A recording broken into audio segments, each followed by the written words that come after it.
Odong seche kende nyakora mgajwang to piny Tanzania yango odiochieng'no mar Uhuru kabende hikwayo Jokenya mantie Tanzania nyato rawere mondo mi obed mabor gi ng'anyo ma get bagi odiochieng'no makiny mar sundo piny Tanzania mondo mi ogol kata we thuolo jogo mosebedo komake kotendre gi tulo mano muoch bang' yiero ma pinyno malibamba. Wamiler nyakora mgajwang kabende hangnwa gombaka hewi wacho nogono gi Nicholas Oyo ma en jagoro mar riwruok mar Free Kenya Movement wadhi ng'iyo ni to dwaro mar jogo makano joga gin mane kae to bende ni to chenro makamano be nyalo miyo piny Tanzania we thuolo jogo mosebedo komaki ayanto jo piny Kenya mosebedo kondhi kendo dinegi e pinyno malibamba ma Tanzania. Duto chenro mara many piny go kodwa mbaka lai en ariya deka uchiel nono wanti live Facebook Ramogi TV KE mbui mar eskachiel gi Ramogi TV Kenya mbui mar YouTube. Magi thuond weche. After I was announced the winner, my family cannot access home. And we are here playing like, is it mchezo tu? You want to secure an illegitimate victory. Then unasema tu ya leader. Jokanyo golo pachgi e kinde ma IBC obago mbaka mar kaka nyocha obagi yiero madundo. Moko kuom gi olero sand manyocha gi kadhe. It is very sad that even very senior people in government are operating under false documents. EACC oyango ni mit bilie pod ni malo e kind kit mibadhi ma okoko Kenya kaduol no pod menyo buchego mag mibadhi. Hivyo kusherehekea siku hiyo wakiwa nyumbani. Suluhu has already predetermined its findings by branding peaceful mobilization as manufactured unrest. Serikal ma Tanzania wachuno ni jopiny obedie udi kanyasi mar hingo odiochieng' Uhuru dhi nyime e kinde ma jokenya choganda bende sundo mar bago ng'anyo. Machiegni nyakora mgajwang jaloko marwa en Lizo Tieno nyinga Lydia Hokeyo. Jokanya sekta mar yiero koro dwaro ni mondo mi maki kendo tuwe jonjore manyocha ohinyoji e yiero madundo manobagi dwe mokalo. Ginyiso gai mar obila Douglas Kanja mondo mi oyaw bura ne jonjore go kod josiasa matiyo kod jonjore go kanyakla kod obila mabende bedo nyapara e kinde ma jonjore timo njore lela kaji neno to onge gima obila timo. Jafama ot nyambaga chakonwa ripodni e yo machal kod mae. Romo mano chiwo thuolo mar yawo chuny kendo ng'ogo oko mopong'o chuny mana ndalo par bang' yiero madundo kod duol mar IBC. Romo mar jokanye yiero madundo mane olokore kar neno kod soko wang' kendo ono kamane ketho pekie e kire joluto ombulu kod jochung' ka jonjore bende e soko wengegi. I've never slept at home since I won elections. Baada ya kushinda vigogo kule, kwanza ni kupiga kura, I went to vote in a police commander's vehicle. As I talk, after voting, I could not go home. After I was announced the winner, my family cannot access home. Lieto medo chwakore ne migawo mar obila e wi bedo nyapara mag jonjore kar rakruok kod jonjore go masani ng'anjo kendo dhialo jalo to kod gige lweny mager e kunde romo mag siasa. It is the political leaders who bring goons that work with them shouting here and there, but also the police here, they have, you must blame them. I saw weapons that I have never seen. I witnessed women going back and did not vote because as a result of the violence. Sisi hatuna goons wa kwenda nao kwa field. But why do we attack journalists? One, and we really appreciate the partnership that we've had with IBC. Lakini bwana IG, when will we get justice for the journalists who've been attacked by police? Kata kamano, duol mata yiero kod kiopacho ka IBC kokalo kuom jakombe Erastus Edung'e Thekon to koni yiero ne otim makare kendo ma oyanga kata odoko ni gin kaka IBC gionge kod teko thiro jonjore. The head of these goons are the police service. That is the truth. I have had incidences where I was accompanying my party leader in different incidences where the police are actually part of the goons. And therefore, when the IG comes here with a small notebook on such an important day, some scribbled notes telling us, you know, we want to warn those goons. The issues of goons are the other political thuggery. This is something that we are not going to allow. The DCI have managed to arrest several criminals investigation files are progressing on well, and this I have got all the details with him, because we are saying that we are not going to allow that. Goons, all manner of goons, Tangari, these are all criminals. That the police officers were siding with a certain category of goons. I don't know whether those goons have specific labels for the officers to know that these goons belongs to the government, these goons belongs to the other party. They don't have any labels. For us, we deal goons as goons. Commissioners mag IBC koni korogi kore maraluo kodgi kendo chiwo thuolo mar bero yiero mabiro. There's intimidation during the voting and counting of votes, yeah? So the commission, you should find a way to protect the RO and have things put in place in a situation where RO may be under pressure to give or read or announce certain results. As a commission, we have learned our lessons, and we are glad that we're engaging this early when we have started taking our responsibility. Walter Nyambaga, Ramogi TV, Nairobi. Ten migao Marte Kopio Wandai onyiso moko kuom josiasa mag ODM mawacho ni duon bura ntiere kod thoche mar chungo jalar kom matend piny e yiero mabiro ne gin thuolo mar chung. Komedo ni en owuon obiro bedo ng'ala manyime e man jatend piny Kenya William Ruto ombulu mane oni oyiere tielo mar ariyo. Wandai wacho ni nitiere kweth moro mar josiasa mosewuondo jopiny kuom thuolo malach kendo luoro margi en ni jopiny itgi koro selirore kendo giyango malong'o tije mowinjore jotendgi tim kowacho ni jotelogo koro kindegi oserumo. Nolose ka chung'od bura magem sa chenro mar keyo teko stima kamano oyange ne piny owacho mamalo oseketo omenda maromo bilion 2.2 e ik manyonge masani mar keyo stima e mier mohewo gana 25 e kaunti ma Siaya.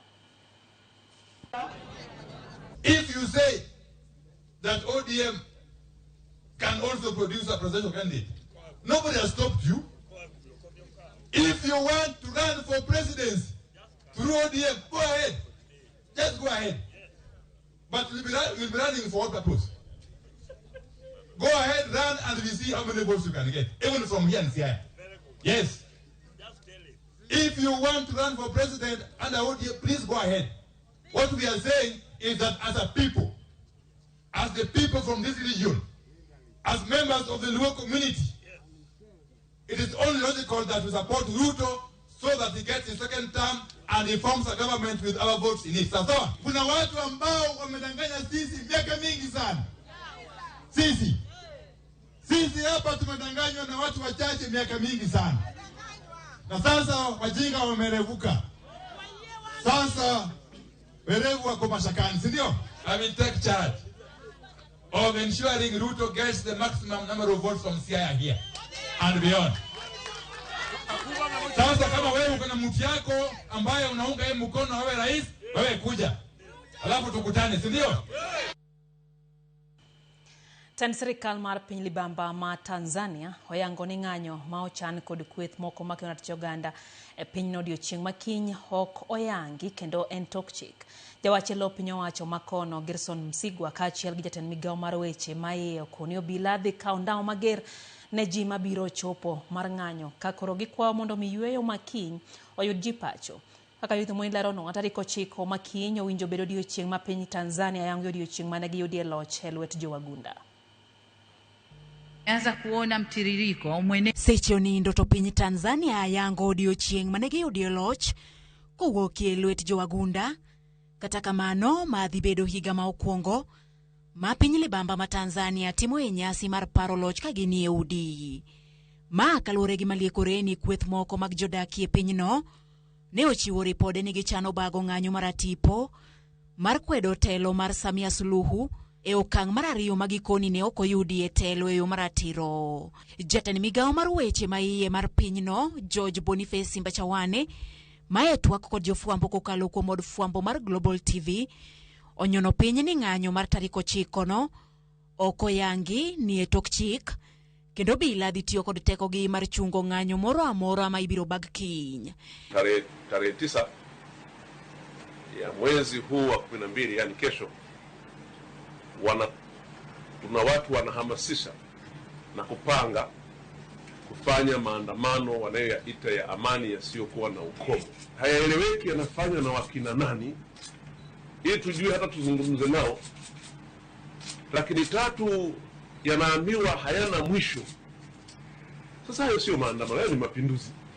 Hayo ni mapinduzi, sio maandamano, na ni kinyume cha sheria, na kwa hivyo vyombo vyetu vya usalama vitayadhibiti. Elo Samia Suluhu, jawachi elo sirikal Gerson Msigwa, bende ochiwo ote ne okone jatelono, kwayo ne jopiny Tanzania hawi maber mar odiochieng' loch, kata kamano lombo ji mondo mi obedie udi e odiochieng' te ma okorocho arita. Rais wa Jamhuri ya Muungano wa Tanzania, Mheshimiwa Dr. Samia Suluhu Hassan, anapenda kuwatakia wananchi wote heri ya sikukuu ya uhuru wa Tanzania bara inayoadhimishwa kila mwaka tarehe 9 Disemba. Aidha, serikali inawashauri wananchi wote ambao tarehe 9 Disemba 2025 hawatakuwa na dharura kuitumia siku hiyo kwa mapumziko, hivyo kusherehekea siku hiyo wakiwa nyumbani. Ote mar jotelo mawuok e piny no biro e kinde mar riwruoge makedo ne ratiro mag oganda e piny Kenya, to koni gichano bago ng'anyo mamuol nyaka e log tich mar mbetre mar piny Tanzania ma Kenya mar chwalo ng'ur margi kama oriwo dwaro mondo mi jatend pinyno ogwe tao ji ma odonjnegi kod ketho ma opogore chakne ne tim yiero owe thuolo e kind dwaro mamoko. Immediate resignation and departure from office of Samia Suluhu Hassan to pave way for a transitional administration that works to restore citizen voice. We demand the release of all detainees, dropping of politically motivated charges, and guarantee of access to legal representation. We purpose to deliver a memorandum to the Tanzanian embassy tomorrow, which has specific demands to the government of Tanzania. So our actions tomorrow will be directed towards the embassy of Tanzania, and we are also calling on all Africans across Africa and global citizens to do the same and visit the Tanzanian embassies worldwide. Juma ma okalo e twak marwa kod jaod bura machon ma Mwanza Ezekia Mwenje ne oyango ni ok owinjo jopiny Tanzania obag ng'anyo kaluwore ni Suluhu nyicha osechako kelo lokruok e thoth dwaro mag jodak kama oriwo loko katiba. Judith Omondi, Ramogi TV. En fungruok ne moko kuom jodongo kod jogo mantie kod ng'ol mopogore kaunti ma Homa Bay mapok ne oro kwayo mar yudo pande kaluwore gi chenro masane sirikal digo nyime e kor gwenge mopogore mane onegi yudo pande. Aka ripota maro e kaunti ma Homa Bay Ali Abich lerono chenro mane odhi nyime kar chung'od bura ma Suba North ne okelo mor ne jodongo ma osebedo ka onge opande kuom higni mathoth. Chenro mar chiwo pande ne jopiny mapok ne yudo pande mag-gi ne ochaki kod sirikal kokalo e bad migawo mar arita kwe, kendo osebedo ka odhi nyime gwenge mopogore kauntis ma Kaluo kae gi apisas mawuok e migepe mag sirikal mar konyo joma ne pok oyudo pande ma bende noboke mochuno e piny Kenya. E kaunti ma Homa Bay chenro ma kamano ne otere gwenge ma Ogongo e kar chung'od bura ma Suba North kama apisas mawuok e migawo mar ndikruok mar oganda ne ochope mar konyo jopiny mapok ne oro kwayo mar yudo pande mag-gi kod mago ma opande gi ne olal. Jaduong' Tobias Okelo osebedo ka onge opande kuom higni madirom 17 bang' ka tulo mane omuoch e pacho ka tok yiero mar 2007 ne oriembe Nairobi kama okoni ne oweyo opande mare kaachiel kod obok mamoko mochuno ka okoni oseneno matek nikech onge mar opande. Napo kipande aonge kata kaka nyalo dhi e weche mag logi kidhi dwaro kata namba lo opande kionge onge kaka nyalo yudo. An mora ahinya nikech koro ang'e ni nyithinda bodhi skul, an be koro anyalo bedo kaka jakenya. Bende kindeno ne waromo kod jaduong' Wilson Ouma mane odhi manyo opande manyien bang' ka opande mare ne owang'e od higni mathoth mokalo, kendo osebedo ka onge kod opande kod obok mamoko manyalo konyo e chenro mage mapile. Jaduong' Wilson opako chenro ma sirikal dhigo nyime mar tero chenro mar kawo opande kaachiel gi obok mamoko mochuno machalo obok mag nyuol machiegni ir jopiny. Mosekawo lweta mang'isa ni anyalo yude. Koro ago maero kamano ne sirikal mar jaduong' Ruto kuom gimotimo ni. Otimonwa maber, omed timo. Gik manyocha ok ayudi nyocha otama ne wach mar matindo biro mar M-Pesa ni naonge ne okanyala asesko to koro sani aneno ka koro ka aseyumako pande lweta to biro bet na mayot mondo a register for M-Pesa. Jogo mani kod ng'ol mopogore bende bedo kod pek mar yudo pande kendo ma osemiyo thoth joma ni kod ng'ol mopogore rem yudo chenro mag sirikal kendo gin jogo eko ma koro chenro no geto. Tiere nyathina moro no ng'ol to kaka nanyalo ka yudo ne kipande ne onge nikech bath mare be nowang'e ot. Koro kaka nanyalo timo ne onge. Koro ka nowinjo ni kawo kipande ka koro akele mondo mi okonye. Nyithindwa te matindo tindo kawo birth certificate kawuono nono. Kawan ka kawuono gikawo kipande ka kawuono ji biro tikawe nono e ward level. Wan ka gikawo kora. Jo youth te gi mine te mane pok kawo kora mane gi jodongo te kawo kora kawuono nono. Lavenda Ojala ma osebedo katayo chenro ne gwenge mopogore kaunti ma Homa Bay wacho ni chenro ma kamano pod biro dhi nyime mar miyo thuolo joma ne pok oyudo pande mondo kaw pande yo mayot ma ginyalo timo go tije mopogore. Mora maduong' en kaka joma dongo mosechopo higni madhi 60 gi wiye biro kendo gidwa ni mondo gikaw kura. Koro ipenjori ni to jogi ekine gin kanye? Dore gima ne nyiso ni jogi jo Kenya nikech ne gionge kipande manyiso ni gin bende gin tiere piny ka. Koro pod wageno ni wabiro medo dhi mbele ka wadonjo iye piny ka watiyo gi chife, watiyo gi sub chife kendo watiyo gi jotend gwenge mondo tich obed mayot. Ali Abich, Ramogi TV, Homa Bay. Daika na para kod ang'wen nyakurom gajwang' bang' sa achiel midhiambo chenro en rameny piny erokamano kuom medo kete Ramogi TV okoyo mokwongo nasingo kawo moko kuom pachu. Mwalimu Joseph Oyo mano japuonj din mar kanisa Kopere Nyandiwa Parish wacho ni mor gi Ramogi TV kaeto wacho ni lakini yiero ma Kenya ok owinjo bed kod tungni nikech joma goyo ombulu onge ber mar joma giluto ne gi ombulu ok owinjo bed ni nek bedoe. Mano nyiso ni pod waonge kod demokrasi. Jo Kenya mane piny Tanzania bende wacho ni kik kel maandamano mano giwe sirikal mar pinyno otim judgment kaka sheria mar giwacho. Wacho ni wakuone pinje mag East Africa obed kod kwe mane nitiere kinde machon. Eno bende ote mar Bishop Omondi otiche mar gimonyore wacho ni entiere kod wagomos ahinya ne tho mar jalendo Amimo Wuda Wasi gin kanyo gi jaode Sara Tieno gimor gi Ramogi TV bende haneno ote kanyo mar Sara Singa nyakwaro dongo mar wang' neno West Kanyamkago wacho no wuoro tho mar jafwambo Amimo Wuda Wasi wacho ni pod otimo ne familia mare mos ahinya. Shemo tho bila wacho ni oluwo weche gi yo makare okwojo mondo wuog oko kendo kawo ombulu telo makare hiye kod yudo kod kura mokaw kendo kura maongo kendo wacho ni mar ariyo jotendwa wuog oko mondo kawe ombulu. Josiasa gi jok ma onyalo konyo jok ma ong'ol e kawo kipande bende okonygi. Wach ndikruok owinjo ter nyaka osiptende mano pacho bila. Eno bende Kauli Bernard ma Migori County mano Sergeant wacho ni Rais Ruto tiatia nyaka 2032 gin giseyie chwalo mos ne Governor Ochila ko Migori County. Hoyo mutinya korom gajwang' chenro en ramany piny kikidhi aboro duo kod mathoth.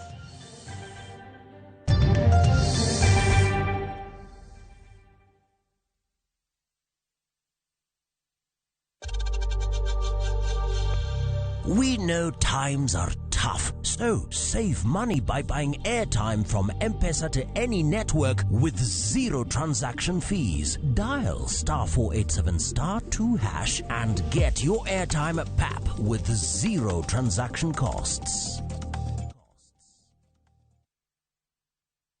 Nahitaji manukato ya kunituliza yanayoniweka fresh kwa joto, niwe maridadi siku nzima na kudumu zaidi ya manukato ya gharama. Downy mpya, Lavender Calm, Sunrise Fresh, Sweet Elegance, freshness na kujiamini.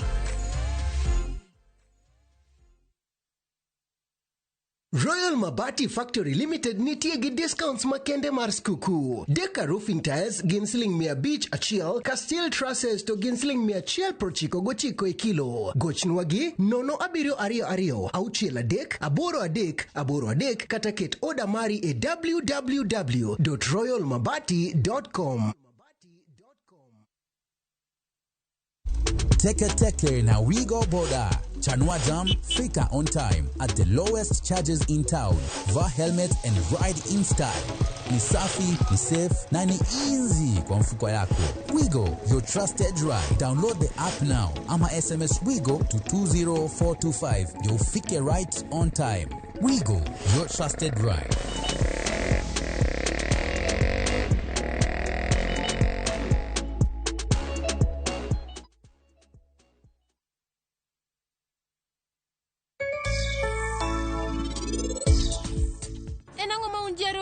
Sani.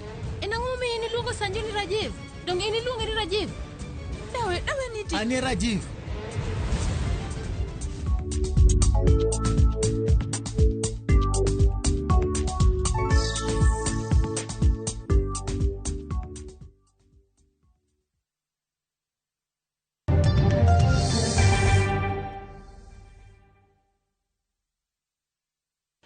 Machiegni kendo nyakorom Gajwang' chenro en rameny piny wadhi mbele gi weche manyien. Familia moro e kaunti ma Kajiado dwaro mondo omi piny owacho kokalo kuom migawo mar tudruok pinje maoko odonjre e wach min-gi ma giwacho ni ne ondhi gi obila ma piny libamba ma Tanzania kendo nyaka sani pok ging'eyo kama entiere. Nyathi miyono mane bende ne ogeng'ne Tanzania kendo ringo duogi pacho ka oyango sand mane okadhoe e lwet obila ka bende oyango ni nitie jo Kenya mathoth ma pod ogeng'negi e piny libamba ma Tanzania. Moses Kanani en rawera mosebedo kati e piny libamba ma Tanzania e sekta mar limbe. Ne obedo jahawi bang' pondo kendo ringo duoge pacho ka bang' ka nondhi tarik 29 dwe mar 10 e boma Moshi kendo notwe ka igole jela moro ka itere machielo ka isande. Walikuwa wananipiga na rungu kwenye majoint huko mgongoni huko. Na pia walikuwa wananipiga teki kifuani. Na pia wananitishia kwamba watanifinya sehemu nyeti na wakaniambia ni nani amenituma.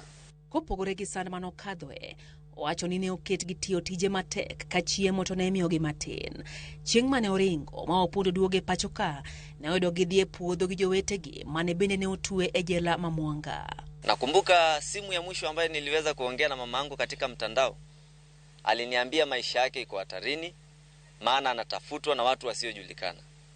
Wale waliokuwa karibu na yeye wakanipigia baadaye wakasema mama amekamatwa na tukate mawasiliano maana wakijulikana wanawasiliana na Wakenya watakuwa mahali hatari sana. Kano chopo pacho kano yudo wach ni min mari Margaret Kanai maen jao hala e chiro makariako e boma Dar es Salaam bende ne omaki ka familia mare wacho ne ginene mogitari 30 dwe mar 10. Nilikuwa naomba serikali ya Kenya iende kasaidie inisaidie kumpata mama yangu, sijui mahali yupo. Na pia wapo wa Kenya wengi sana ambao wanateseka sana kule Tanzania bila sababu. Okwa pinyo wacho mapacho ka kokalo kuom migawo marango weche tudruok pinje maoko mondo mi okony e yudo yore minyalo wego min mare thuolo kanyakla gi jo Kenya mamoko ma pod ogeng'negi e piny Tanzania. Okwayo rawere ahinya ma Kenya ma geto riwore e ng'anyo kiny mondo mi obed motang' e kinde ma piny Tanzania dhi alo chieng' yudo loch mare kalore ni inyalo ndege gi tend pinyno. Kata obedo ni piny Tanzania gi piny Kenya osebedo ka kwer ni onge jogo mane odinegi e piny Tanzania, oramo ni kwan malo pod odinegi kendo kadho e sand. Jagoro mongiore migawo mar somo Julius Bitoko osingo ne jopuonj mag junior school ni sirikal biro miyogi tich chakre higa manyien. Bitok nowacho magi kanolose gweng' Masaus Eldamaravine seche man ne entiere iko mar Bran Kuto man nyathi jatend skund nyiri ma Metk Rosemary Kuto. Jopuonj mag junior school osebedo gi ng'ur ewi mano magi wacho ni sirikal pokorango chal margi kinde duto ma biro kelo fungruok ne jopuonj junior school pononi singo makama ochopo kare. Employed on permanent and pensionable is not a walk in the park. Sio kitu ya kusema kwa chukua hapa confirm. When you confirm there is notice, what do? Watu watakula nini bila hii?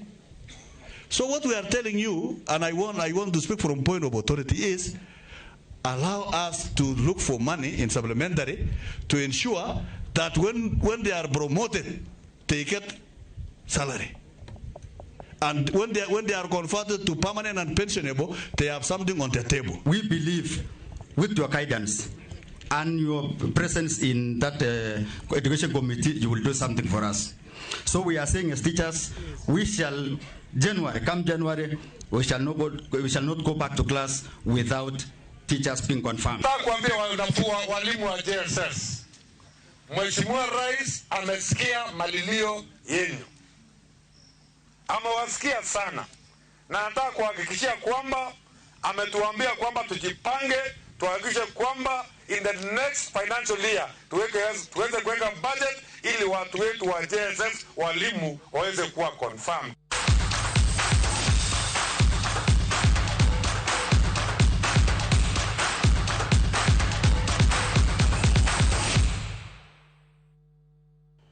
Kwa mgajuang sigana mane bendewa ikonu motenre kod report mara hogol giduolno makedo ngibadi pachoka EACC wadhi kelo niko gi kanyo otieno sa adek. Kata kamane mago mag tuke timbe mag piny Kenya mar rollball mine kod chuo magin joloch piny mangima odonje tielo mogik kakoro gikore ne tielo mar 7 mar tuke rollball la pinje mangima ma ibiro tugi e kind tarik 11 nyaka 19 Dubai.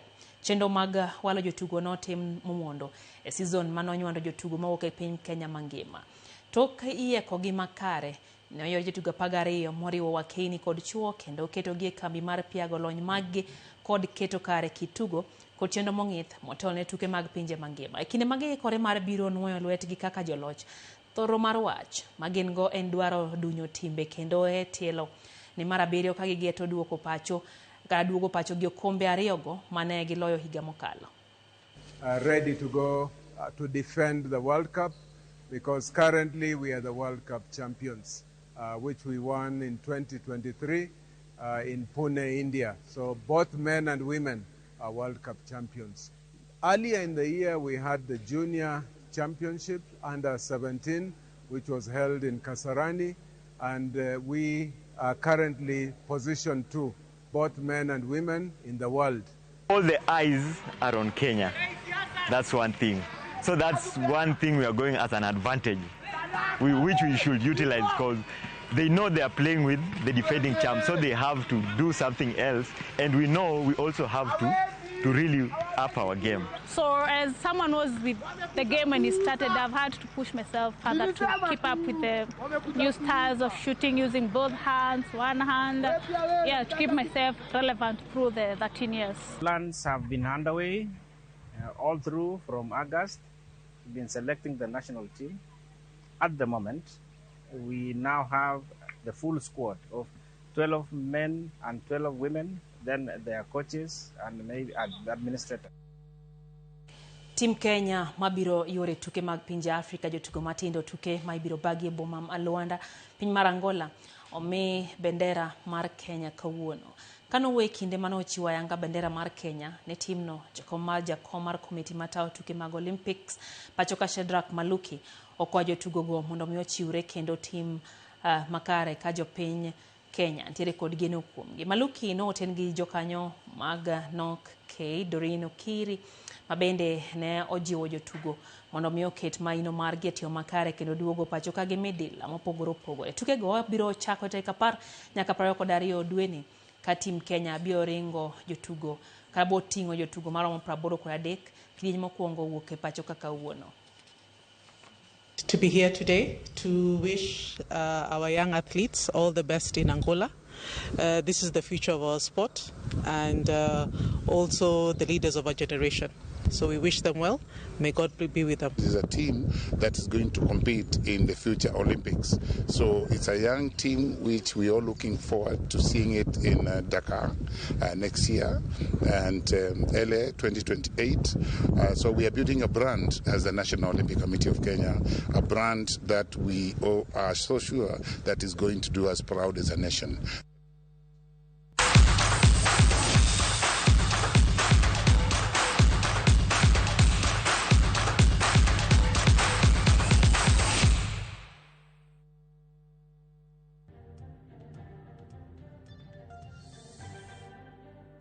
Ikanye mwatie kidieny mokwongo mar rameny piny kuom gajwanga Enokaba Twins Maronjinyo wacho ni weche gichopo ne nitie Kisumu Europe wacho ni wan kaka joluo onego wasir broad based government lwedo nikech sirikand Ruto odewo oganda luo en puoch gi pak ne jatend migawo mar teko Pio Wandai kuom tich makare nikech sani wacho ni stima ok thor lal kaluo kaka pile. Ramon Reigns Gagi wacho ni sirikal otiyo maber kelo wach mar upande entiere Migori County Lewis Wood Awasi Boda entiere kodwa chendro lal mar Festa Zamema mwacho ni podo buogo chunyo ganda biano ba moja deno mar Gemregea gintiere kodwa chendro nyakor mga juang wa yo matenta nyisi ni wantiere twak kotenre kod chal mar piny Tanzania dhingoni to bedo nade skinde ni abende koro gidialo uru kata kamano ntiere jogo mapodo otwe ripode mane wachiwo ni mokuomgi nyiso ni ntiere jo Kenya mapodo dinegi e pinyno mar Tanzania dibedo na nyakor mga juang miyo wadhigo mbake Nicholas Oyo ma en jagoro mar Free Kenya Movement wadhingiyo ni to bedo nade ka inyalo pawo ni achiel kuom jogo mabe nodhi e piny mar Uganda kane bende onondhe gi kono nyiso ni entie kod lony mar aria e weche motenre kod magi to wadhingiyo ni to ndawo mane mowinjo bed ni jogi kawo anyama kendo Uganda ma bende kod dwaro bago ng'anyo kiny e pinyno ma Tanzania en twak modogo mandaka macho kendo miyo kik idhi maboro sebedo gi jalo Lizo Tieno waduo kod twak mar rameny piny.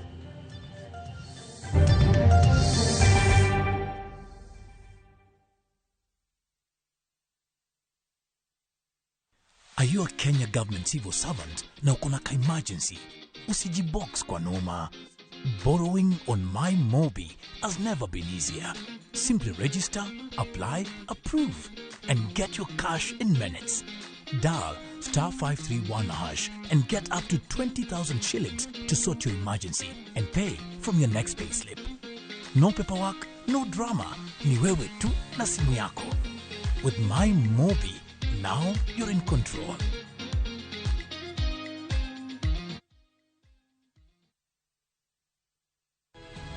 Nyikwa Ramogi. Bedi her mar loko puothi obedo ohala madhi maber kendo med yuto mari. Ober nikech en crop manyalo miyo ipidh kata gwen, pidh dhok iyo mayot.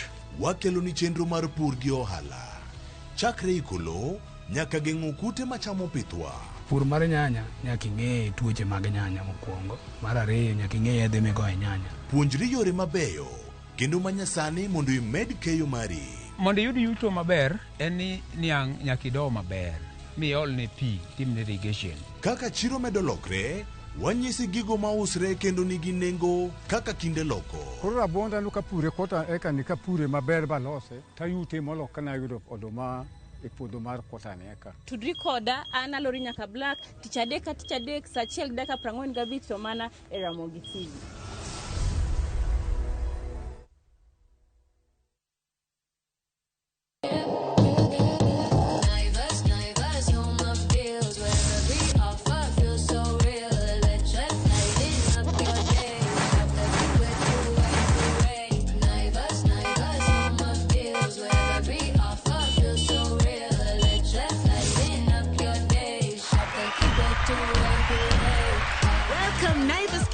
To your home this year. Tunasherekea customers wetu kikwetu kila siku. Jipange ushinde na Viu sasa. Jipange ushinde. Ordinary Kenyans are winning big every day with Jipange na Viu sasa.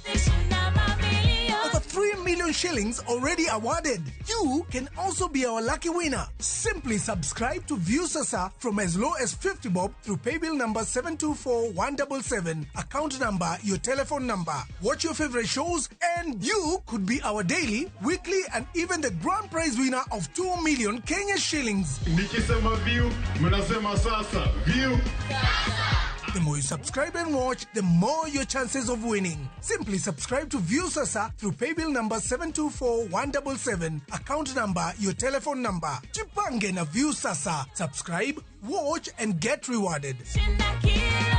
Jipange na View Sasa.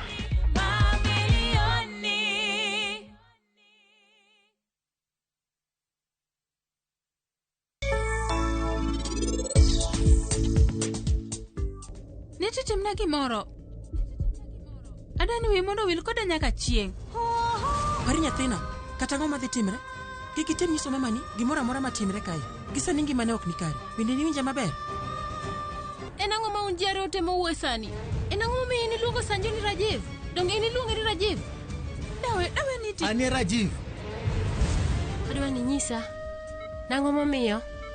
In gi Rajiv nudhawo marach kamano. FOMO? We say no more FOMO. Not when you have happy hour. Download and use my Airtel app or simply dial *544#. Always be in the know. Buy the happy hour bundle today. Now bado tuna grow. Airtel.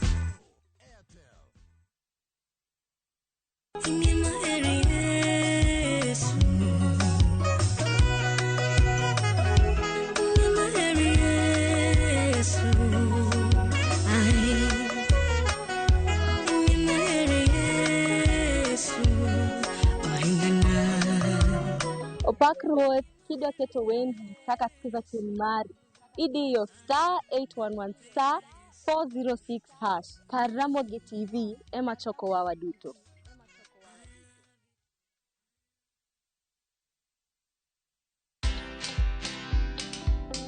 I knew that whatever happened was something that I could explain. In fact, I thought I was going to explain. But then the whole thing just went south. And I just got drowned in it. And whatever happened then happened. But resilience, that one I should thank God. Watch this story and more. Download the Citizen Digital app or visit www.citizendigital.com and find the Citizen Originals portal. Kenya's #1 app, Citizen Digital.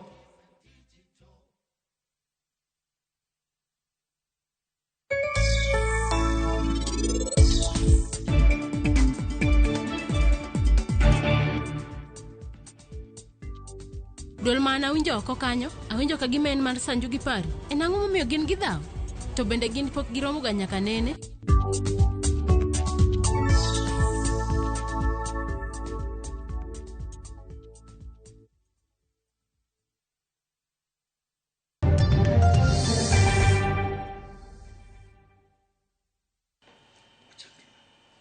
Machiegni kero nyakorom Gajwang' wadonje kidieny mar ariyo mar chenro mar ameny piny na nyisi ni abedo ka gi Nicholas Oyo ma en jagoro e riwruok mar Free Kenya Movement ma bende en riwruogno mag jogo makana rach oganda e pacho kae nyakorom Gajwang' gi East Africa iseneno ka gisebedo ka gibedo ng'ala manyien mane ni ogol jogo mo oroch ratich gi mago momaki tok chik en bende nosebedo e lwet sirikand Uganda ma bende no kelo twak mararie ahinya obedo kode ka mar ng'iyo chal mar Tanzania odiochieng'no makiny gi geto yango nyasino mar ng'iyo yango chieng' mane giyude uhuru kata kamano kapar ka uhuru nitiere ahinya ang' no nyiso nyakorom Gajwang' Oyo machiegni ahinya wadonjo kae kamano kum bedo kodwa kae wawach ni koro Free Kenya one movement mamako so many things, churches, wamako lobby groups, wamako kata political parties ma waneno ka gin progressive, wamako kata organizations matindo. Koro that is what Free Kenya is. It's a movement. Ji bedo ga gi problem ka ging'iyo party gi movement. But Free Kenya koro be watimo a few things. Wadhiga court niwech mag constitution gi. Watimoga watch independent nikech wan waparo ni independent nyalo konyowa malong'o. Koro watiyo gi independence be wabedo ka push independence. Koro the other issue mwatimoga en mana court go. Koro those are the kinds of things mwabedo kwa timoga. Yeah. Sani piny Tanzania odong' mana seche machuok kende to giyango odiochieng' mane giyude uhuru. King'iyo chal mar pinyno ne wantie gi sigana moko kawuono, achiel kuomgi en mar rawera gi familia ma ywak ne min gi pod chal no ogeng'ne gi Tanzania. Ogeng'ne Tanzania. Ka bende iwacho ni ok min gi kende, nitie jo Kenya mathoth mapod ogeng'ne gi Tanzania.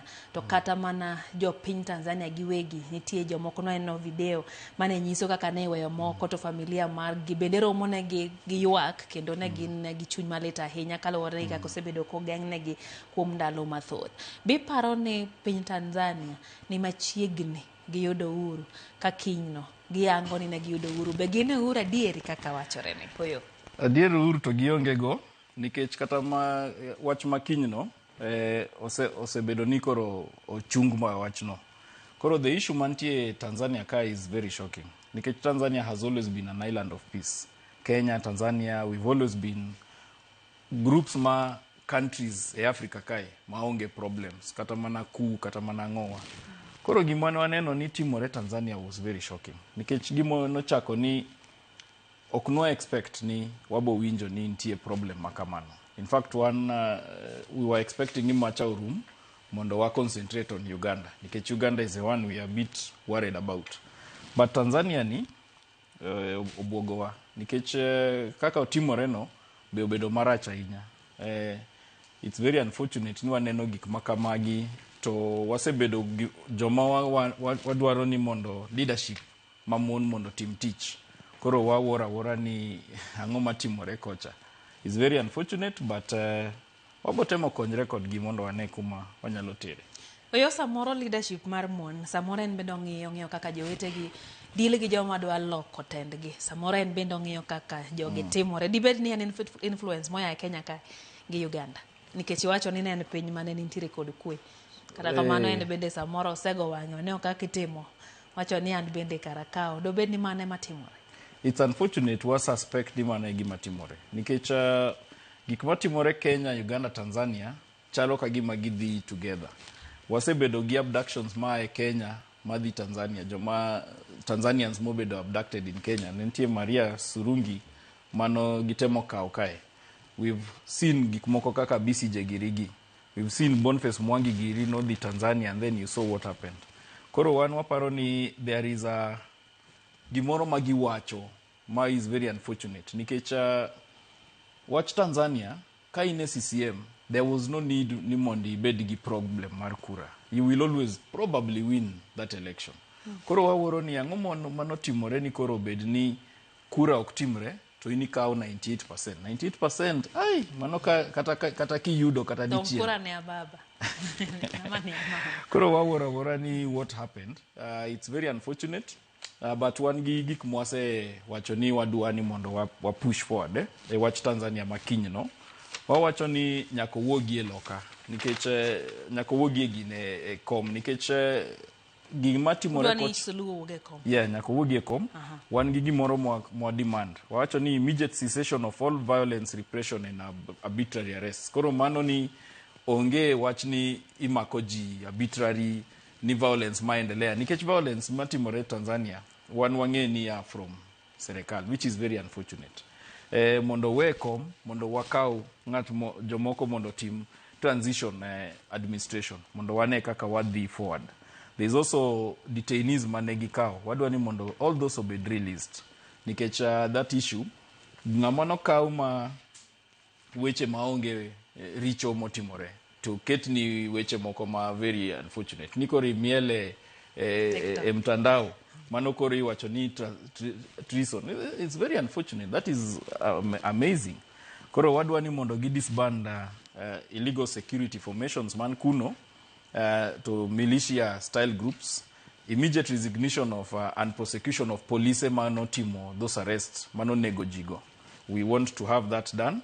Wadwaro guarantee mar security services.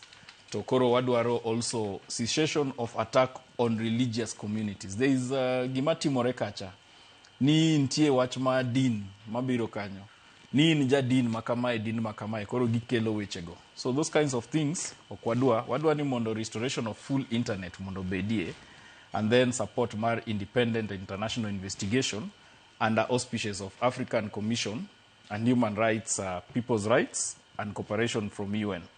And then we want all Tanzanians everywhere mondo gi document gigi, giwuoye wechegi, gi organize mondo koro wane kaka wanyalo konyore kacha.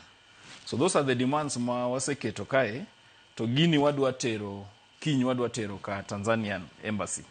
Nikech waparo ni we must give solidarity kod wete wagi, nikech this is a country this was supposed to be one country. In fact, it's very unfortunate we've not reached there. We were supposed to be actually one country. Koro ni these are really our brothers and sisters.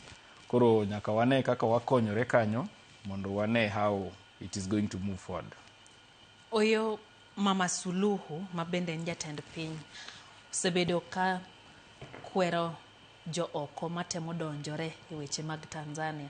Owacho ni gin gisebedo gi kwe, to nitie jomoko kaka koro unudwa kao petition ni uter betre mar piny Tanzania kiny. Wane udonjoru e weche mag Tanzania. Be ma ukao nade? Ingeni weche mag dhano gin weche wa. Human rights is spread across the country everywhere. Kitimo gimoro one person you are doing to another. To Tanzania no kinene mangima. Iyudo kata jowani kanyo majoluo gin kuno. Iyudo Masais ni kuno. So we are almost one country. In fact, gimanotimore and the British emano pogo these countries. But otherwise king'iyo, we were supposed to almost be one country. Koro kawacho ni ati wadonje wechegi, wadonjo ne nikech there is a problem matimore kuno, jitho kuno. In fact, Kenyans died there. Kenyans omoko kuno. So you cannot say ni wadonje wechegi. Nikech we even have Kenya problems. gono the vurugu amanigi. Wacho ni mshavurugu kwenyu. Mekuja kuvurugu kwetu. Wanaona nitie jo Kenya bende ma tingo ng'anyo gole pacho ka tere piny Tanzania yo. In fact, gimatimorega kata wan mane wadhi Uganda, ok ne wadhi ni wadhi timo kata campaign moro. We just went there ni wadhi neno our friends there. Koro ingeni ka ng'ato wacho ni ubiro kelo weche. What is the evidence? You know, these are words mi wacho, ti wacho. To koro ere evidence mi go. Kin gi evidence to watch ni mae ja Kenya, mae ng'ama notimo kamae, mae ja Uganda, mae ja Tanzania, mae ja America, motimo gini kamae, to wan gi evidence ni. Otherwise, just talking nikore igine, that is incitement. In fact, it's very unfortunate ni incitement is coming from the highest office in Tanzania. Very unfortunate. Ma jatend piny ma nosenyaka huyo gi pinje ma oko mo pinjo gin ng'a? Who are you? Ere gima miyo iye ni una dieri dhi winj duondu, una jok makano Uganda ka pinje ma oko ema nosepenjo ni to un ng'ato kendo mana pesa mumiyo ano bende tin mabokunjo bende ugonwa e koko. To wang'e ni kata joma wachogo osechako ni they've given their red alert e wachne. Ing'e ni onyalo wuoyo, but we know gima timorega kae. Inyalo wuoyo kaka ne wan ga gi Gaddafi, to Gaddafi no gol gi ng'awa.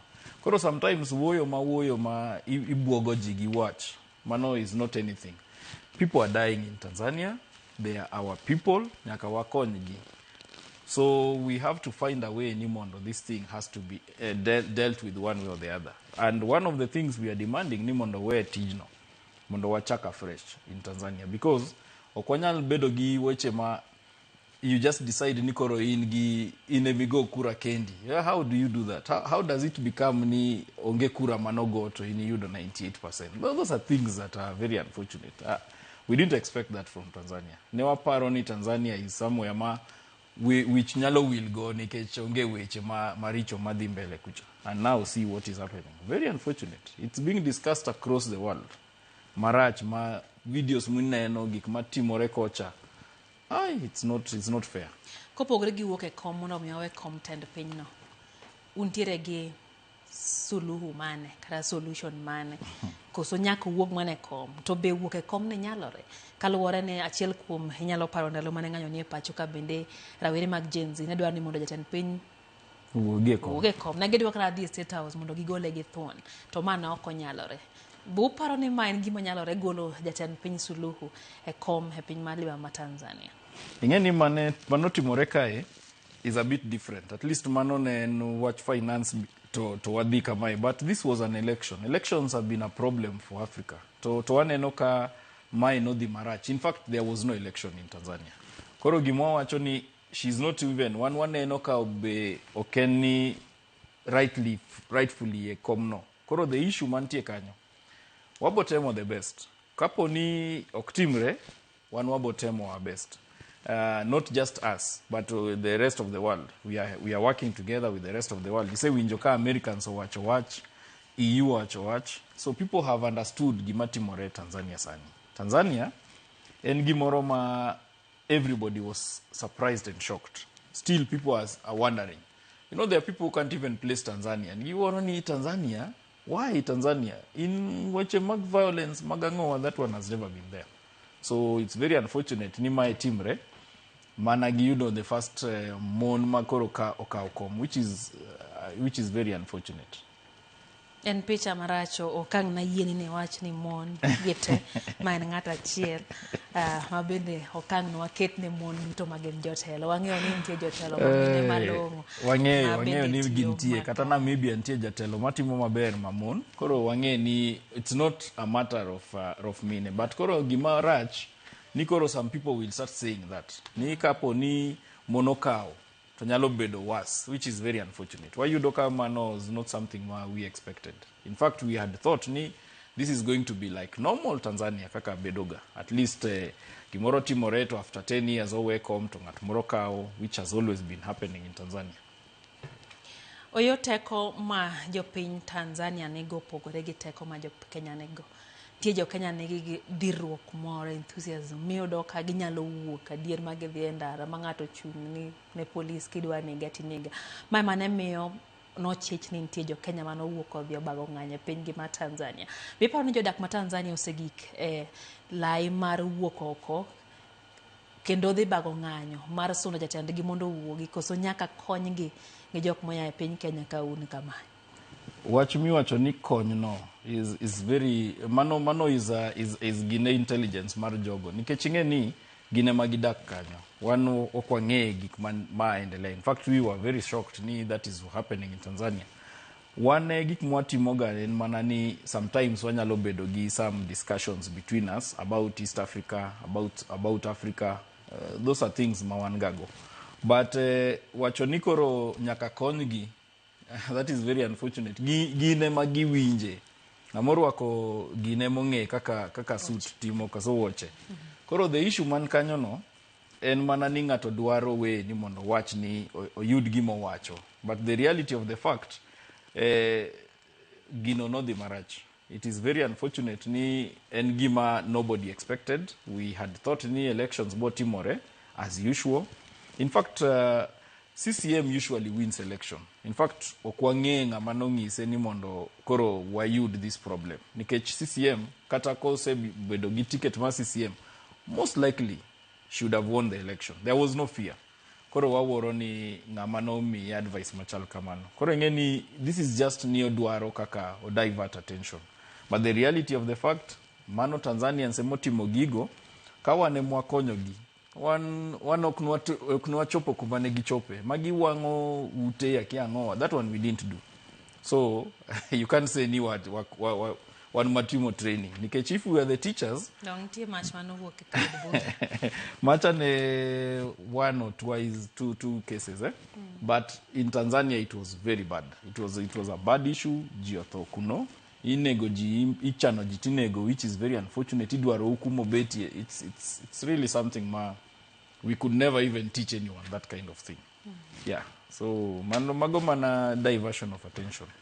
Achiel kuom dwaro mar familia mane waketo sigandgi e yamo en ni mondo tend piny Kenya okalo kuom migao matudruok pinje maoko kata migao no mang'iyo tudruok mane pinje achiel gi machielo gidwaro ni mondo gidonjre wechego mondo gikony jogo momaki. Biparo ni migao no mang'iyo weche tudruok pinje maoko mapacho ka osechung' motegno e rango ber mar jo Kenya kata ngima maslahi mar jo Kenya mantie pinje mokiewo. Ing'e ni nyaka wakonyre wachni. Kiyudo ni ng'ato otere ikawi ni wach matindo tindo ni imiele TikTok tiketi ni koro in itimo gine mar treason. Ing'e ni that is very serious offenses. In fact treason ka e Kenya, the last time mane wawinjo that word maybe kaji wito weche, but it has never been something miwinjoga kae. Koro that means ni nyaka wayud kaka wakonyo gi legal support, nikech nyaka watim what we can do. These are our brothers and sisters. Ka gimoko kethore Tanzania, gikethore Kenya kae, gikethore Uganda, gikethore Africa. Koro that is why nyaka wadwar kaka wakonyo mwanyalo. So the unfortunate thing nikoro wabedo targeted nikoro wane mwakelo wachno, which is as we said, mano mana diversion of attention. The issue of Tanzania osechopo kuma dhie UN, dhie weche mag gine, ICC, dhie all the ways like Americans and EU, they've spoken about it. So it's not something nigi wacho ni wakia gimaendelea. Koro waseng'eyo. And it is something ma Kenya wakonyo, nikech wamiyo jimo ong'eyo ni there is a problem maendelea Tanzania. Erokamano. Bende nitiere ondamo ma ugeto kaw na jok ma ondhi. Ere yo munyadwaro go ni mondo migol gigo. To kopo ni golo gi samoro nitiere ketho medonye gi doho. Ere kaka upango uchano konyogi? Watimo gimwanyalo seche moko wa empower lawyers man kuno. Watimo gik moko kaka we can raise funds mag gine. Yani kibedo charged e watch gine, e watch treason. The kind of things manya kichul and that kind of stuff ng'eng ahinya. But also watemo ni mondo wawuo kod the government. At least ni mondo wabed gi some discussion maendelea mbele. Because of it's not business as usual. Gimatimore gi Tanzania sani is something that we did not think could get that far. In fact, kataka ntie gik matindo matimore ga Ikura, we were expecting that's the issue ma bobedo. Koro we are having a problem ni nyaka watim what we have to do. And you know ni sani kitemo cross kucha tinge ni problem ntie. So there is no going there really. Watimo mwanyalo, watiyo gi joma ntie kuno, watimo konyo record gi. There are laws that wanyalo bedo go koni maginyalo ng'iyo mondo wane kaka wanyalo konyo jomantie jomoyudo problems gi. To uparo ni nyalore konyo gi kaluwore ni mbaka mwawinjo kono kubera ahinya. Kijana no ne wacho kaka isando gi chiemo tin, itiyo tije moko matek, kaeto bende sand bende isari, inyagoli e jela achiel iterie machielo. Biparo ni nyalore? Wan gi hope to wawacho ni hope nyaka wabed go, nyaka walam Nyasaye, nyaka wawach gi mwanyalo, watim the best we can. To wa hope ni this matter is going to be resolved one way or the other. But wang'e ni it's not going to be easy. Nikech ing'e ni kiwinjo ni we have never had be okanyal paro any country manyalo paro ma no wacho ni koro okwabi celebrate Independence Day. I've never heard of that.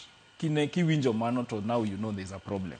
To ngama no loyo gi 98%. Why would you not want to celebrate? Why didn't we see celebration mane koro oloyo, koro bedo declared 98%? Your 98% is a very big number. It means ni joma 2% is very small, you not even hear them. So kineno weche makamago to ngisi ni there is a lot of, it's a big problem. But wabotemo gimwanyalo, wabotemo kaka wanyalo, whatever we will have to do. The most important thing mwa hope for ni UN gi EU gi even other countries can come along mondo wane kaka wawuoyo wachno. Nikech it's not an easy thing. It's not going to be easy resolve that matter matimore kanyo. Nikech to mang'eng. In fact, we are saying almost 4,500 people would have died under this issue. The numbers could even be more, which is unfortunate. Some of them obedobare de graves magine miriwogi, which is very unfortunate. We don't know what to do in some of these things, but kwase tieko the problem of violence or cease, then we'll see how that can happen. Gin challenges mage kata midhiro mage moyude kinde mu odwaro mondo kata jok mutudrugo kocha dwaro mondo mi ochop kuonde ma familia kata kuonde momaki kendo ndhiyo kanie jogo kuonde misando giego. Nyiso ni samoro nyalo bedo matek mondo kata gichop gine nikech samoro kichope doho nyaka kichop gineno moromo. Nitie challenges mang'eny nikech kata gin kaka gin Tanzania kanyo they are having problems. Kineno ka ng'ato oparo ni you are doing anything about konyo those people, they begin to attack you and that kind of stuff. one of the problems ni some of those people are having to cover themselves, find way kaka ginyalo timo these things, but we'll just have to do what you have to do. This is kama a country na kutim gimu nyalo timo. Even if it happens here, wabo timo gimu nyalo timo. Even here we had that problem. There was a time you could even have money and you could not even buy anything. But newatime kaka newatime. So that is what we are trying to do. Wa hope ni okubibedo ma long term problem. Wa hope ni this can end up a bit easy, a bit faster.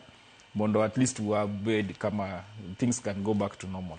I don't know normal bod chalonade, but we think ni jakawadhia dhia kumwanya lodhia. Oyo achiel kuom dwaro maru en mondo mi obila mane oyude ka timo maundu kendo nego ji hinyo ji bende mondo mi makne gi bura. Magi gin obila mantiere mondik gi sirikal onogo nono. Ng'ama dhi timo nonro? Wakia what will wa hope ni gini inyalo time internationally because ingeni something mose team gi serikal mantie kanyo no kata mana manotimore kae mane ICC ntie kae. It's very hard ni time gi jogo from there. Even when owacho ni inyalo time courts mag Tanzania, that is a bit hard. Nikech ingeni some of the people you're dealing with, some of them are appointed by the government. So you know there's going to be a problem trying Nimondo watime kocha. But we hope ni waboyudo outcome. Watch ni. Nikech, first of all, we must stop the violence. We must create a situation near at least things are going back to normal. We hope ni wanyalo yudo ni wangi transitional authority manyalo timo some of these things. I don't know how fast this will happen. Nikech, there is a lot of death going on in Tanzania right now. Nikech an mende diera nono into bro bedo nango inyayudo ka ntiere ndalo mana gengo na nyaka jotim nonro mag ICC nikech donje piny Tanzania. Macha kanyo ngene kane piny Kenya nigi cases ICC koche do mar piny mangima ne gidonjo magitimo nonro kendo gin bucha moko no dhi mbele nyake mogike kiwango moro. To ma Tanzania ne kadino emodin ne joma dwa timo nonro. Geno mane ma untiere go ni buchege ibro yal. One gi hope ni wabotimo waboyalo buchegi nikech one of the problems ma ngato timoga kinge ni en onge ni en gi problem owuoyo ga matek. That one we know. Ngato nyalo wuoyo matek miwor ni to ngani kwa jemo muleto bobedo problem, but that is when inge ni they are weak. Ngama wuoyo ga matek kamanyo is usually a weak person. So we believe ni wuoyo matek no en mana buogo ji. Time will come ma boneno what is happening there. But wuoyo matek no en mana ni ibuogo wani mondo koro kikwatem. But the moment ni neno ni ngato tamre ni mondo kikotim Independence Day, you know there is a problem. As we've said, onge country minyalo, and we need to research mondo wane okwasega winjo mano ni Independence Day the country ngama no yudo 98% oknyal timo Independence Day. How? Mano nyiso wa the problem. Don kaluwore ni jomoko ne chal ka gima ne pinge kendo ne jalo dhi kelo tulo e pinyno. To pingo nyaka bedga. Ing'e ni gima timore wan ne wayudo kae ni ne wakelo multiparty. To after multiparty ne wa agree ni nyaka bed pingo moro kani gi kocha. Nikech ok inyal bedo ni in ming'e everything. To kinyal bedo ni in ming'eyo gimoro te makoro ka ng'ato dwa wacho mae to in ming'e kaka en. Especially ni kin ngama in fact the first time you came to power ni biro kaka deputy mar ng'ato. You know sometimes deputy gi president might be very different. President can have campaigned to gone through that process, but deputies sometimes katikineno mag governors koni ineno gani sometimes there is those kinds of things. Koro kineno ni ngato paro ni en mong'eyo moloyo everybody, it's going to be unfortunate.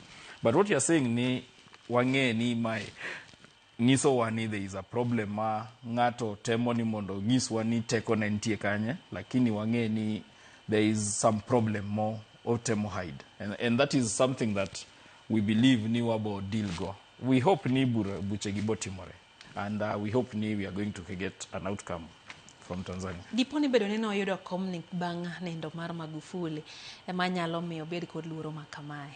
Kaluwore ni samoro no nyalo neno ni oonge oteku mar dhi chung' kendo mondo defend komno kaka jachung' kaluwore ne ma jalup jatend piny. Yeah, mano nyalo bedo. Ngeni bewa from Zanzibar. Zanzibar is a smaller area from Tanzania. Koro the problem ma this violence okelo, there is issues ma ochako biro ni jo Tanganyika, jo Zanzibar, you know those things, eh? Apparently there was a wrong advice manomiye. We believe ni that is a problem. Ni koro no neno ni nikech noa from a smaller area, ni maybe okobi yudo numbers kako dwaro. I think that was a fear ma was unfounded. Once you are in CCM, wherever way it happens, you always almost get to be elected, unless otherwise. Koro, I don't know what advice manomiye, and I think ninga ma miye that advice ema tere marach.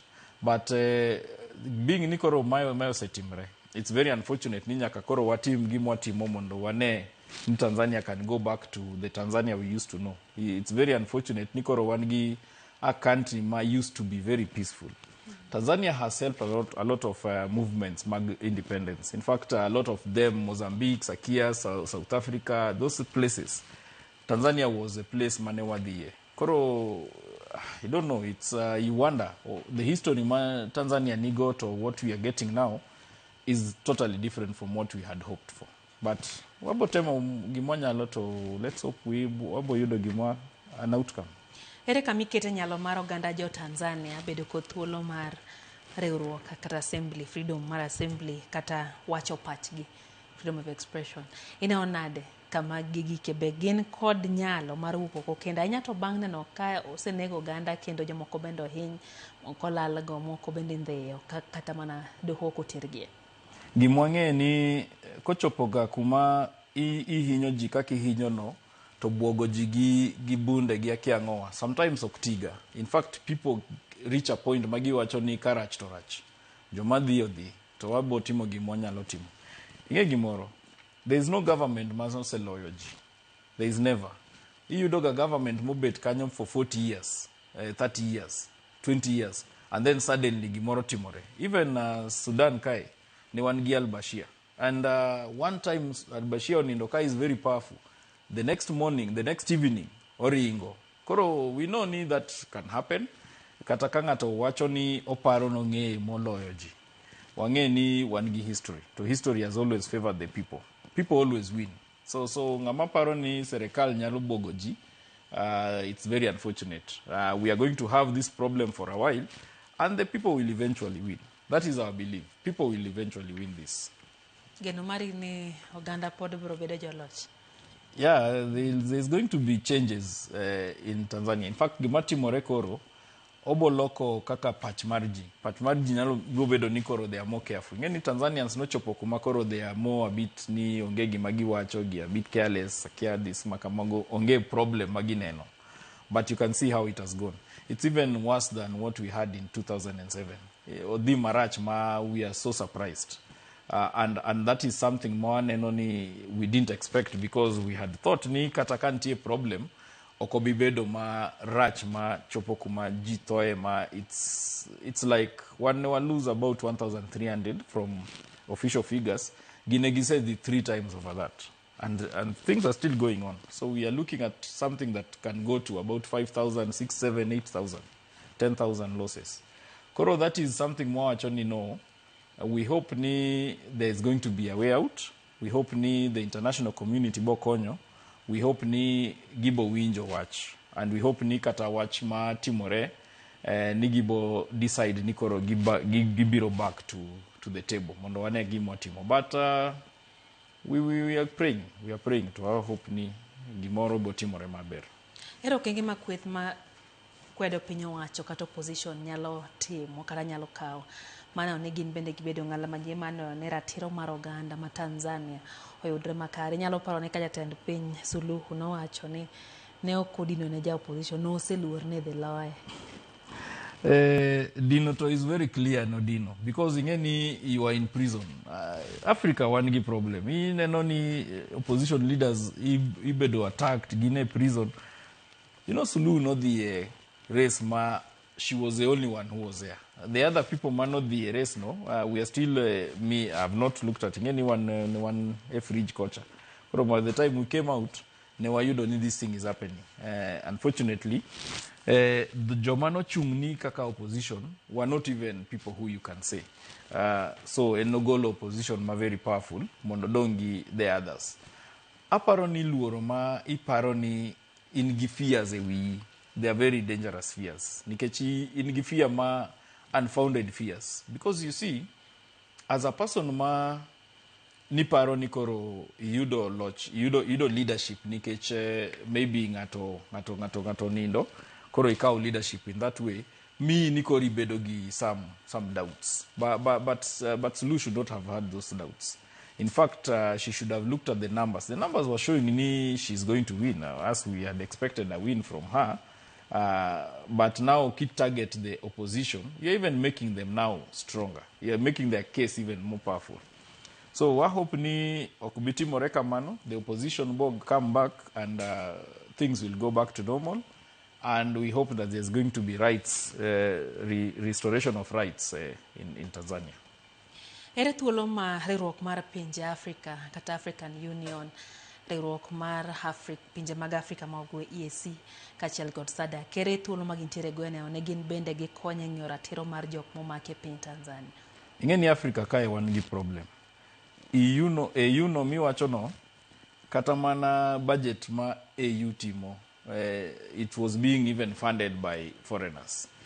EAC is also another issue. Waneno ka gik matimore EAC is just like now EAC, some of them congratulated Sulu, yet the rest of the world, people did not congratulate her. So you see, the leader of EAC, Magine Makenya Kai, is a chairman of EAC and congratulated Sulu. Koro one and only one problem, the leadership across Africa, even SADC, one and only intie problems. But then, wabotemo gimwanyalo, we hope there's going to be wisdom in some of these organizations. We hope gibokao their roles, because their roles are very important. Ginemaginkai. You know, sometimes kata kidwa timo gimoro even from outside. Richako gijogo. You always use them. Koro wa hope gibo winjo watch, to gibo change their ways, to gibo neno gitimo gima the people want. Because Africans must find a way out of these problems. This is 2025. What Timoreka Gima won, I think, 1970 or 1960, which is very unfortunate. Ino nade riwruok ahinya to jotend pinjegi mag Afrika ma ugwe iwacho kendi ne gin na gioro puoch gi pak to die jotelo maya pinje moko ma oko kamana mag Afrika ma bende ne oko oro kalore gi kitiero kaka nobedo. King'yo jotelo ma piny Kenya ma piny Uganda dipone gitemo mondo gitika nyakla kendo giket kitelo machalre ne pinje adek. Gimoneno waneno kama notimore nikech ng'e gima wayudo ni dhi marach en ni what take the democracy of East Africa is going backwards. To waneno ka this is very unfortunate because nitie discussion magitimo. In fact mane ikawa ng'eni nokawa nikech wach by elections. Ok nokawa ni wach moro. Ok nokawa gi jo Uganda. Nokawa manika wagine Uganda Kenya. It was because ne wawacho ni wadhi chungo by elections. Ne wandiko ne IBC on the 1st of September to negi reply 22nd. To one koro ne waneno their reply and it was saying nothing. So we said ni we mondo wadhi watim gimwatimo Uganda mondo waduog koni kwa dhi chung that by elections. Koro these are things ma neno ni ngato no gocho from here. So the reality of the fact ni jogi riwore mondo gi kill problems for their citizens is very unfortunate. But wase wacho gimoro.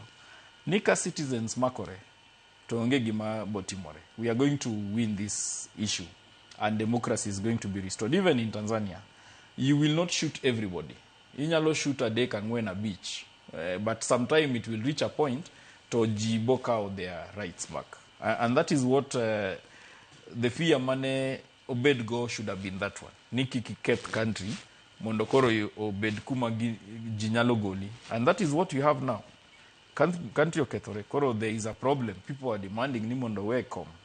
If she had followed the rules and everything, there would not have been a problem. In fact, we had even thought that she would win even more than even other presidents. But we didn't expect ni jumbo bedo ni election manga to timo kende. To bedo 98%. 98% surely. Poko timorega. Kata mana Julius Nyerere ok no yudo those figures. So yeah. Kiny gi yango odiochieng'no mar independence kata uhuru margi. Ne familia masani pod gikia kuma jogi nitie kendo moko ng'eyo nyaka neno omaki kaka familia mane wacho ni min margi pod odine piny Tanzania. Inyalo nyiso gi ang'o geno mane mowinjo bed ni gibedo godo e kindene? Inyalo nyiso gi ni gikaw kwe, giendelea mbele, kik giluor ni gimoro timore. That will happen. Madwarore ni bo happen. Manyasaye osendiko. Koro gibed ready ni that can be the outcome.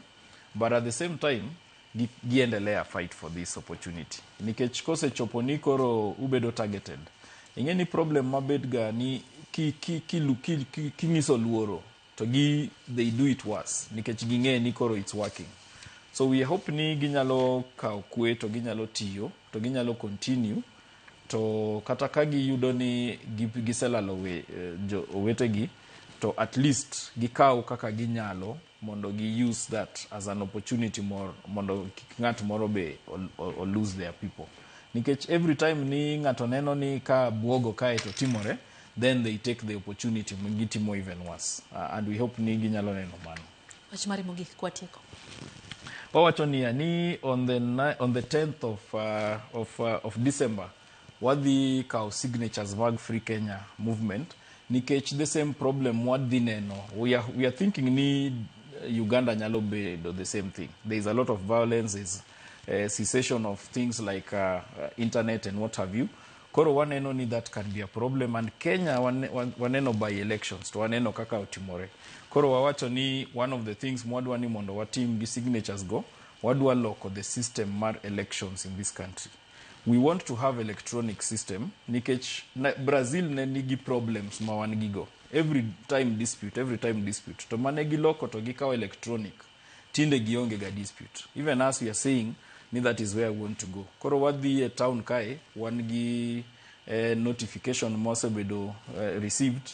CBD kae, wabo collect signatures across the country, but wachako gi Nairobi kae. So we are saying welcome, biuru mondo wa team together.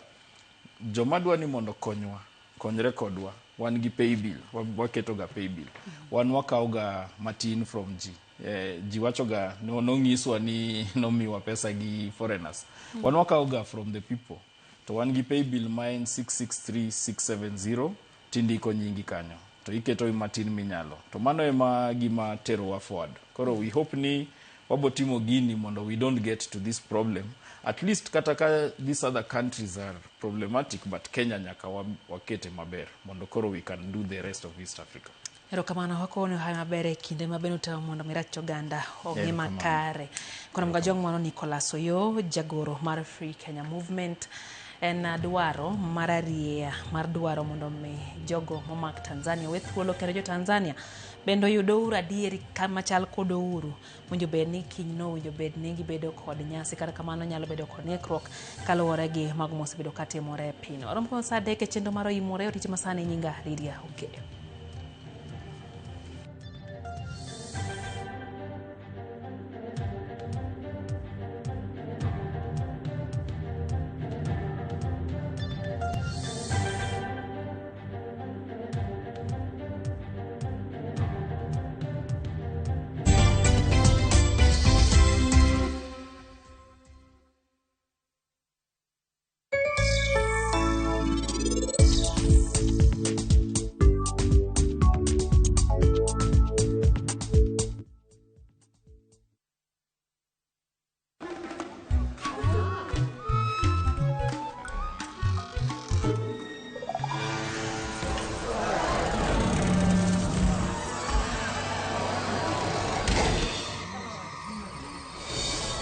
With Core Bank MSME Financing, you'll get a boost that will have all eyes on you.